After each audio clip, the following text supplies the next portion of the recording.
Hey, how you doing? Good, man. You running the Dude, show or am I running the show today? What's going on? you're running the show. I'm running the show. Man, I need to get one of those DI sweatshirts that you got going on here. That's what we need, bro. You don't have one of these? Come on, dude. Come on. Seriously. You didn't get issued that? Yeah, man. We need to get some like Hotel Hell t-shirt, sweatshirt stuff going on here. Let me share this bad Hotel boy. Hell. Is that your old unit? Yeah, buddy. So we got Brian Zimmerman on here, guys. He comes from Income Designers, and he's a Marine. I couldn't figure that out, right? And Brian and I actually linked up a few years back, and he does amazing work with helping people basically increase their incomes. And I wanted to have him on today to share his perspective on what he's been able to do, kind of share some gold nuggets, and also tell some crazy stories.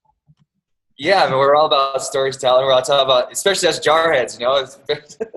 we're good for those stories.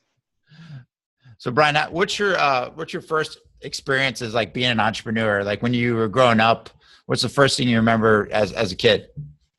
Yeah, that's you know, I remember back in the day, one of my first endeavors was my buddy and I. We wanted to be able to create. We used to like ride our bikes around the neighborhood and stuff like that, and what we would do is we had this old Huffy one day, and back in the day, like Huffy was like the lower level, like the upper tier cool bikes were like the Mongooses and the Diamondbacks, if you remember that. And so we had this Huffy, and so what we did is we stripped down this old Huffy, and then we spray painted it, and then we found some cool stickers, and the stickers was actually on the sticker said Sting, and it had this little bumblebee. And so we stripped down this Huffy, spray painted it black, and then posted these Sting stickers all over it. And we claimed that we created our own bike brand that was better than Mongoose and Diamondback. And then we tried to sell that Huffy with this black spray paint. So that was kind of my first experience. You know, that business didn't go too well. That's straight ghetto right there, dude. That's just straight ghetto. Love it. Yeah, man. So, you know, taking something, trying to improve it and get it better. And but yeah, so that was, and then, you know, I was always shoveling snow in people's driveways, and that was kind of my first experience. You know, what's interesting is in the marketplace today, there's a lot of talk of what's called a freemium, right? And it's where you kind of give away something valuable for free in exchange for content or valuable information when it comes to building business. And so my move back in the day was I would go out and start shoveling driveways when it would snow without asking. And then I would knock on their door and let them know that their driveway was shoveled. You at least check and make sure they were home first, right? Before you went and did it. No, probably not. Probably not. Yeah. But what we would do, see, the move there was just follow up, just like with anything, right? So we would wait and see when they got home, or we'd go knock on their door later and let them know, hey, me and my buddy, we shoveled your driveway. And then they would tip us, and they would typically tip us bigger than they would normally pay us if we were to ask. And then what that would do is almost like an influence strategy, right? Because then they felt obligated to paying us because we'd already did it, and we were just a bunch of punk kids, right? Nice. So you wouldn't ask them first. You just do it and then look for reciprocity on the other side. I think that's one of Robert Cialdini's tricks. Yeah, very much. And that was, man, I was in 4th, 5th grade at the time. And so, you know, I would do stuff like that, and that was kind of my motivation and kind of, I guess, where it all started for me personally. Yeah. Nice, man. And I know everything went peaches and gravy. How'd you end up in the Marine Corps after you left? Did you graduate from high school and then go into the Marine Corps after that? Yeah, man, right out of high school, you know, 17. I mean, my dad had to actually sign for me to go in, because if you're not 18, you know, you got to have your parents sign for you. And so I was just young. I was younger for my graduating class, right? So I knew for me the Marine Corps was going to be the best route for me possible as a punk kid. Really struggled in school and stuff like that, wasn't the best in school. And so it was either the military or me ended up working, you know, in some sort of a trade or something like that. Mm-hmm. And the military was the best option for me personally. Are you hearing me okay, Daryl? Yeah, I hear you loud and clear. So the Marine Corps got you all squared away for being a punk kid? Yeah. Get hustling people, spray painting bikes. You got to give that up. Yeah. From spray painting bikes to literally standing on the yellow footprints with a drill instructor throwing my head in the ground, you know, basically putting me in straight check right away, and that's when kind of it was an awakening. Awakening, and, more like a wake up call, huh? Oh yeah, when you get an elbow thrown in your back within 5 minutes of being on the yellow footprints, I think it's game time. You know. I thought it was supposed to be. Don't you get one of those cards and you have like the stress card, and it's like I'm stressed. Oh man, no. Yeah, most definitely. See, that's the new core, right? So it's kind of funny that. Yeah, that's the new core. So I was in from 2000 to 2004, 2005 era, and then I got recalled back in 2007 for a short period of time, which was freaking odd. You're out of the Corps for 2 years, and all of a sudden you got goatee going, hair down to here. Oh, well, if I could grow facial hair, that would be. Yeah, you still look like you're 12. Oh yeah. People think I am. They're like, "Hey, man, you look like you're 18," and I'm like, "Yeah, kind of, not really." But oh yeah, you talk about a weird phone call, man. Just being out of the Marine Corps for 2 years, all of a sudden you get a phone call from a local recruiter saying, "Hey, you got orders. You got to show up here." And that was like, damn, that was weird. Dang, he's like, dang. Yeah. What did you end up doing? Yeah, man. So with being recalled. Yeah. Yeah. So I got recalled, and then we did this big old muster over at somewhere in Kansas City. I flew into Kansas City Airport. They drove us about an hour and a half in the middle of nowhere, literally in the middle of the woods. Maybe Missouri, like somewhere in Missouri. And then so you're living your life. Are you married at this point? You got kids at all? Or? No, I had a girlfriend at the time, and that was, she didn't really know. Like, hey, I was like, I got to take off. The Marine Corps just called. I kid you not, man. It was so weird. It was odd. And it was this big old, and they started running us through the whole medical process, right? Checking us out, going through our medical records, just starting to screen us, run us through. And then probably, we stayed there for like a week, hurry up and wait type of thing. And then nothing happened. They sent us all home. They just sent you home after that, and you never heard from them again? Yeah, that's it. Wow. Pretty odd, yeah. You guys must have had some scuttlebutt going around that place. Oh, you should have seen it, man. You're out for that long, and you're with a bunch of other jarheads that have been out for 2 years, and it's like instantly, it's like instant bond for everybody. I mean, guys rolling out in the parking lot after our screenings and stuff during the day. It was like being back in the block in the barracks, dudes rolling around with the beers, cases of beer in their pants. It's crazy. Dudes not knowing what's happening, people living lives, people married. It was wild. It was crazy. They're like back in the barracks again. They're just like going to get kegs and stuff, right? Man, it was exactly like that. It was odd. It was funny. Yeah. That's hilarious, man. So So how did you get started in what you're doing now on the business side of things? I know you're working your butt off doing sales for a long time. And so, what was interesting is I ended my Marine Corps career as a PMI McMap instructor. It was right when McMap was starting to take off. So this was like 2000, early 2000s, mid 2004, 2005. And when I got back from Iraq in 2003, they sent me to do all the McMap trainings, green belt program instructor, all the way through Quantico, black belt instructor trainer. And I ended up going back into Pendleton and training over at Horno. And I don't know if you're familiar with that area. Oh, yeah, microwave. Up the microwave, buddy. 3-1. Balls to the Marine Corps. Hurrah! Yeah, sure, man. And so I was on the range. Did you say one of the Quonset huts that were down there? Oh, yeah. Yeah. Yeah, old school. Oh, what was that movie? Yeah. What was that movie called, man? Where the Heartbreak Ridge? Yeah, that's exactly where it was. Yeah, they tried to say it was like Campbell Jr. in the movie, but it was actually like filmed down in Camp Pendleton. I believe so, yeah. Yeah. Hollywood, man. Hollywood. We're Hollywood Marines out too on the West Coast. West Coast. Yeah. So, man, I met this guy out in California, and he was selling some information. He was selling an informational course on how to market and sell like people's home-based businesses. And he needed help with sales. And at that time, with getting ready to, transition out of the Marine Corps and stuff, I had time at night, and I was a PMI, so I really had like from 2 o'clock, because we'd get started at 5 o'clock in the morning, from like 2 o'clock in the afternoon all the way to the end of the day. said, hey, start dialing these leads, follow this script for me. You can make some extra money before you transition and get out. So I was all about it. And I would sit outside of the rifle range, right outside of an air base in Camp Pendleton, dialing with my Nokia cell phone at the time. Nice. And just cold calling on these stack of leads that I would print out. And then the rounds are going off in the background. Oh, man. See, that's what's funny about it. It's because it was right by an air base. So all of a sudden, stallions and stuff are flying over your head. I would literally have to hang up I'd be on the phone with someone. Oh, I know exactly where you're at. You're out by, where was it?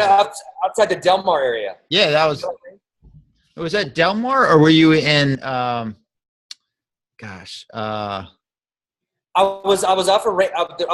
work off 2 ranges. So this happened to be the one off of Delmar I forget what gate that is, but I remember.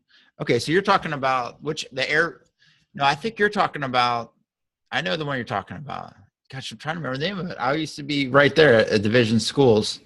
It was at the top of a mountain, like on a hill, right? And down below, that's where the rifle was. On the other side is the air base. Yeah, I know you're talking about. Right up over there by those Division Schools. Yeah, exactly. Yeah. And so I would sit up there with my little Nokia cell phone dialing. And that was kind of my first experience with sales. And, when I left the Marine Corps, you have 2 options, right? You either go utilize your GI Bill or go get a job or learn some sort of a trade, really.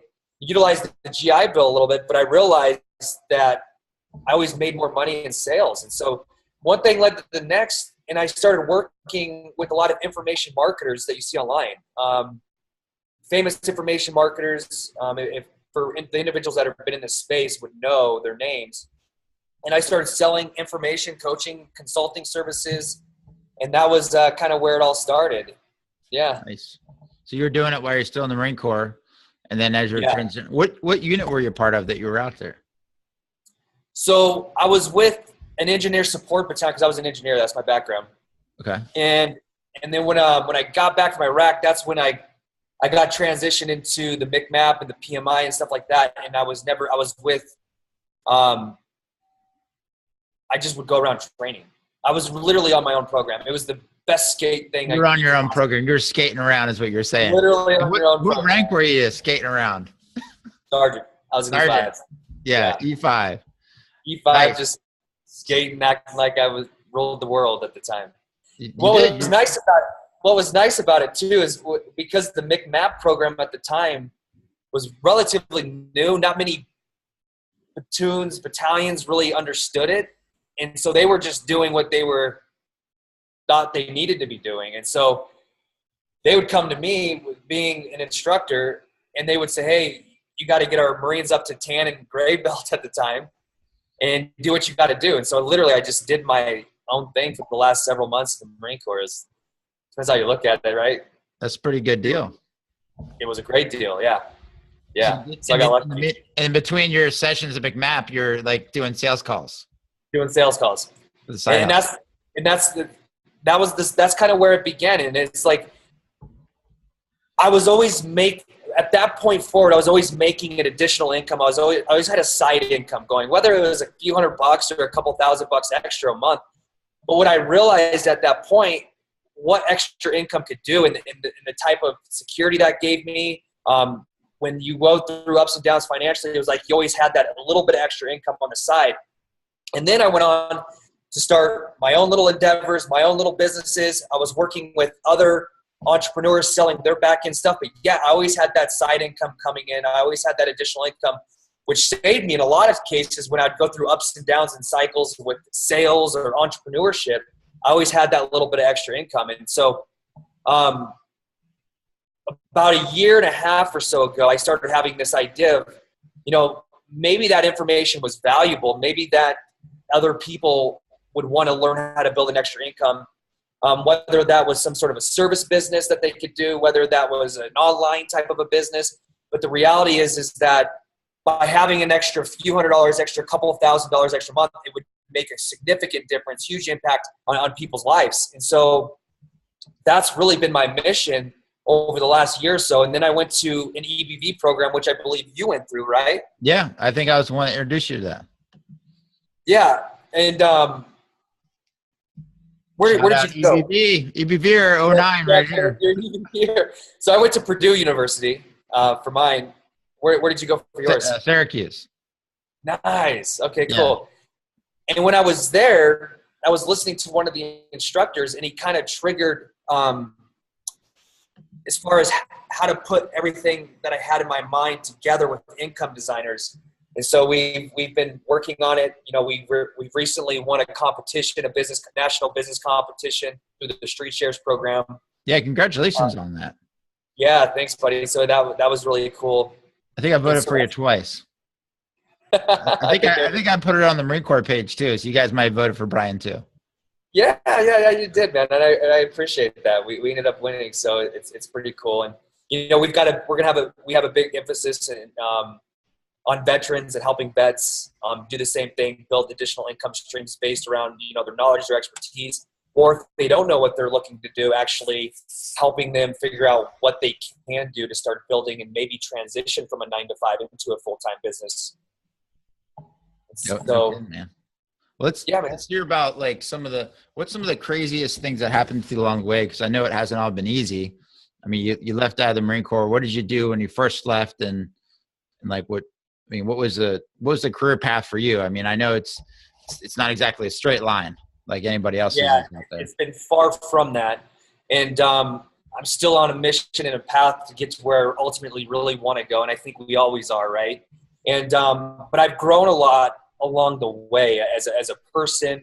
You know, I think the cool thing about entrepreneurship is I think a lot of times we become entrepreneurs, we want to become self-employed, we want to become business owners because we have this fantasy and this vision of financial freedom and what money typically, right? But I think the one thing that we don't look at, especially when we start, is the path and the person that we actually become along the way. And so you develop a lot of character. And I relate this too, especially with Marines. You know, I think that you evolve as a person, and the person that you went in the Marine Corps as is not the same person that you came out of the Marine Corps as, right? And so I look at entrepreneurship as the same way, and as far as along my path as well. When I got out of the Marine Corps, I ended up trying to start my own business. It could never really get it going, right? As far as generating enough leads. And I would always get super, super close. And I'd go through the ups and downs. I'd start generating leads, but we'd always be breaking even, right? I'd always be breaking even with whatever I was selling or trying to promote. And it was never enough to get ahead, never enough to really have that extra income to be able to support myself, let alone support the business. So then I would end up jumping back into information marketing sales. I worked with a very famous entrepreneur gentleman who's been on television quite a bit. At the time, unfortunately, him and his business got in trouble, but he had an information marketing company here in Colorado. I ended up working with him, selling with him. Ended up becoming a top sales producer with him, but on the side, I was still working on my own stuff. And so then I would stop doing that. I would go back and transition on my own, and going through the ups and downs of trying to not only generate leads, but to even break even, right? And I think that's the first key as any business owner. It's like, how do you break even? Mm-hmm. So you're going through these ups and downs. You're going through these trial and errors. Tell me about one of the low points you had there, Brian, with everything.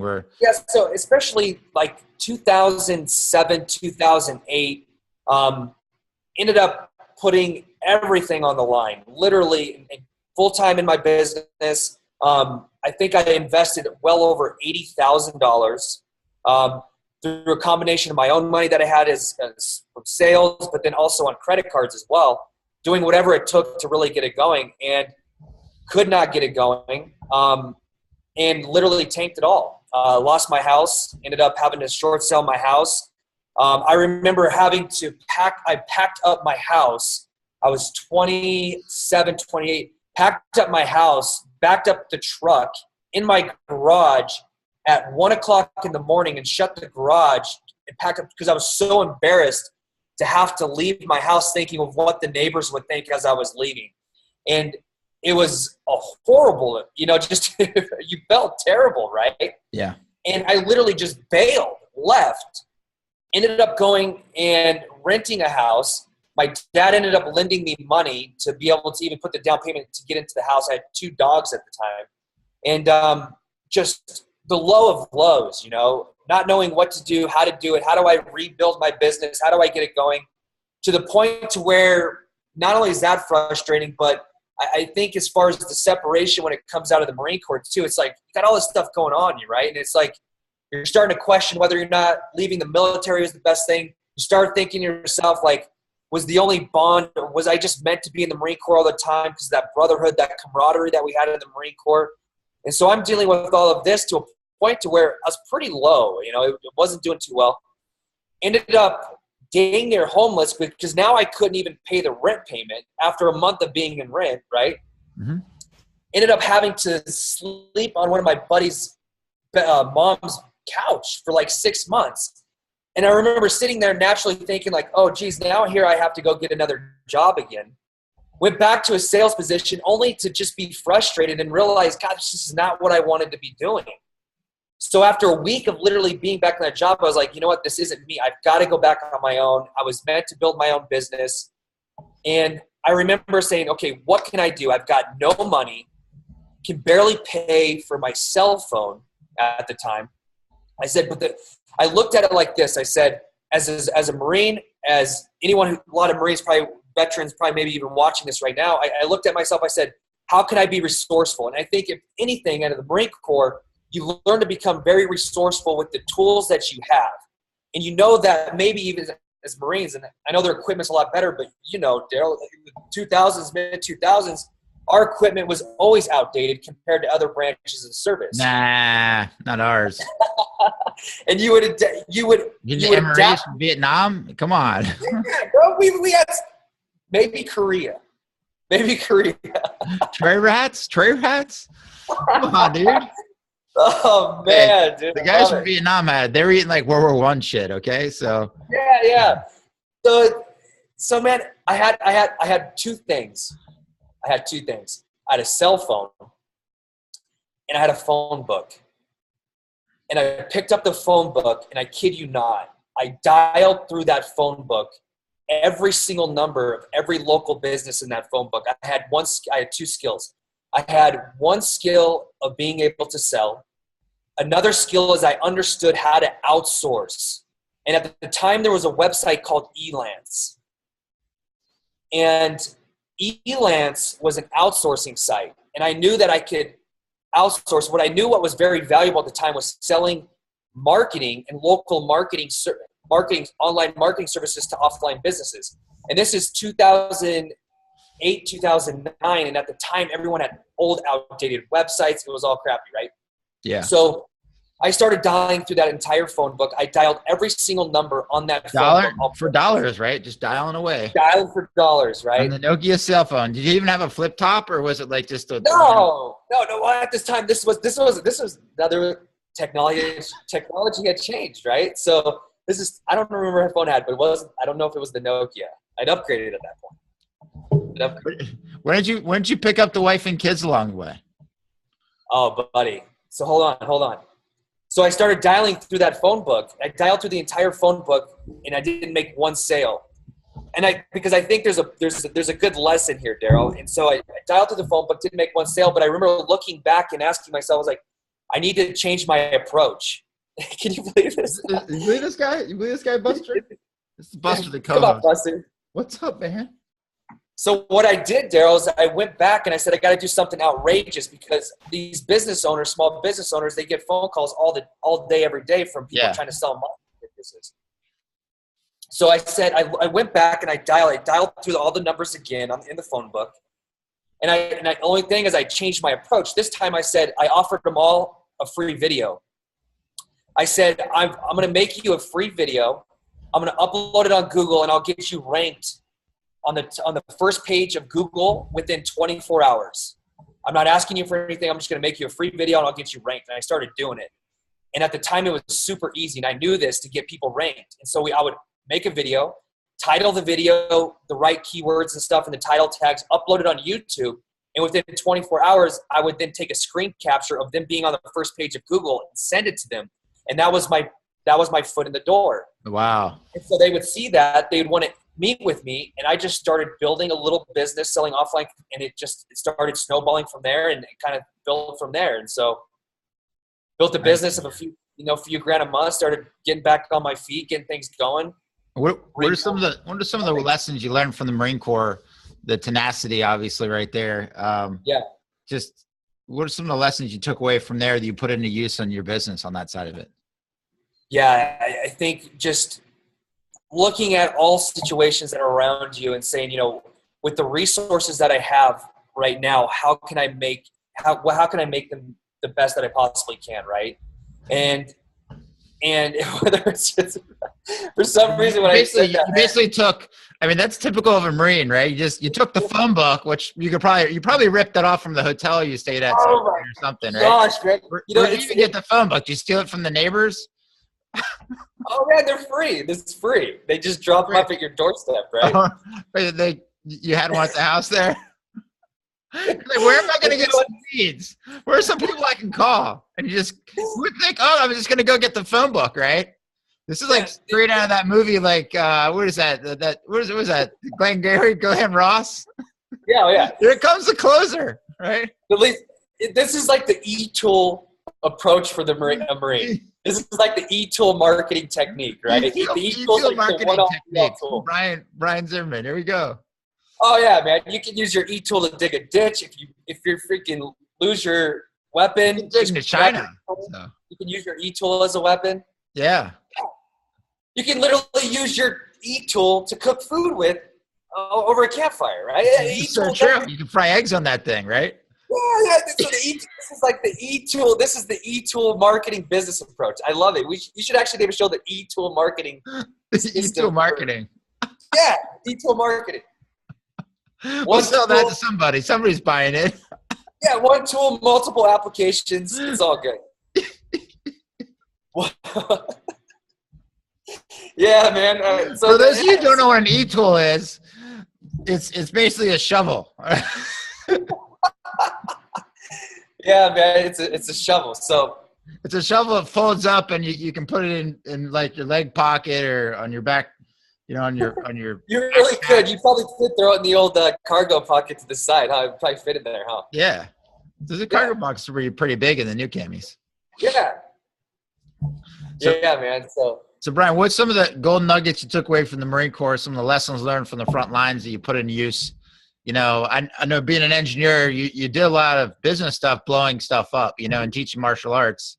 But it's like, what are some of the lessons you took away from there and then applied them directly into business and what you're doing now?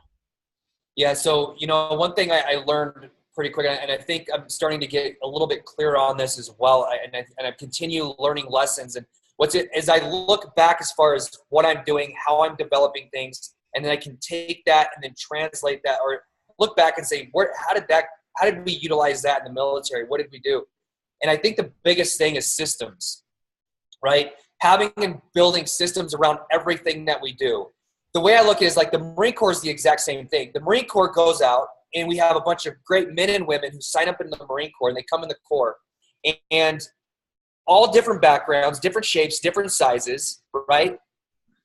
And yet they can come into the Marine Corps and then within a matter of a month or two, have everybody working together in one. Well, how do they do that? It's based off a system. So you take a look at your life, you take a look at your business, and it's like, how can I implement and put together systems with everything that I'm doing? Doesn't matter my background, doesn't matter my education, doesn't matter anything. But if you have a system in place, you can it'll create a result, right? And then based on that, by simple tweaking, adjusting, and changing things, that can create a business. It can create a great life, whether it's a system around your family, your friends, your wife, spouse, whatever, right? So I think looking back, the Marine Corps had systems with everything that they're doing, all the way to a SMEAC order. Remember old SMEAC? Yeah. Situation, execution, administration, logistics, command, and signal, right? Yep. Everything. And before you would go on a mission, especially you being an officer, you were a Marine Corps officer. I was. You guys would go through that. Yep, you do too. It was a system. So it's a matter of having a system put in place that can work for you. Now, the other thing is it's about thinking and acting differently. It's about thinking and acting differently around your time. It's about thinking and acting differently around your money. So in the Marine Corps, it's about thinking and acting differently around leadership. It's about thinking and acting differently around you being a Marine and how you approach your day-to-day activities and what you're doing, right? So it's all a mindset at the end of the day. It's called the plan of the day, right? Yeah, exactly.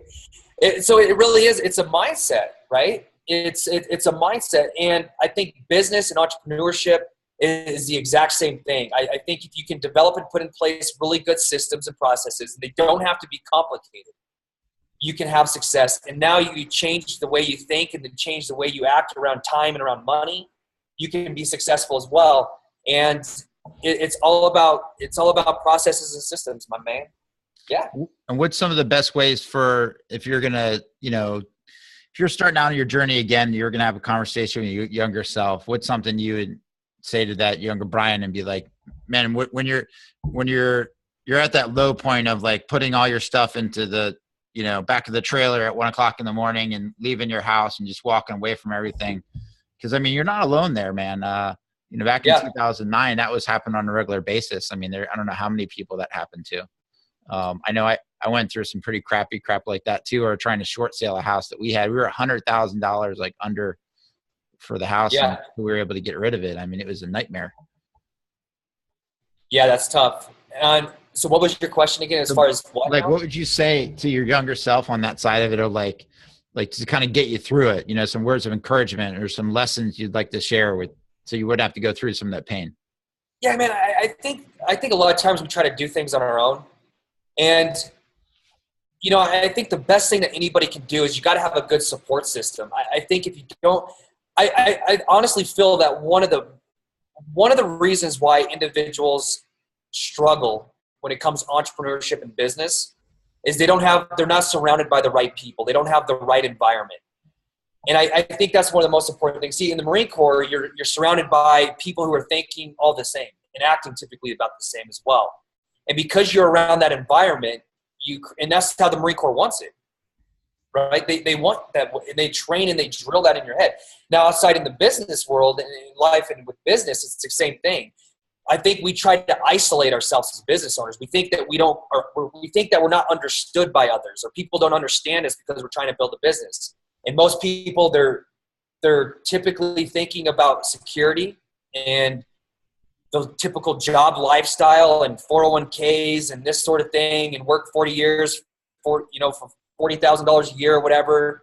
And for an entrepreneur who wants to be a renegade, who wants to be that Mustang and go out there and create their own path, they tend to isolate themselves and they don't have the right support system. So I think this is why, so with what you're doing here, Daryl, right? And you and I have built a relationship over the last year or so, and we've become friends. That's important because I don't know how many times you've called me out on stuff that I'm doing. You do it all the time, right? Still to this day.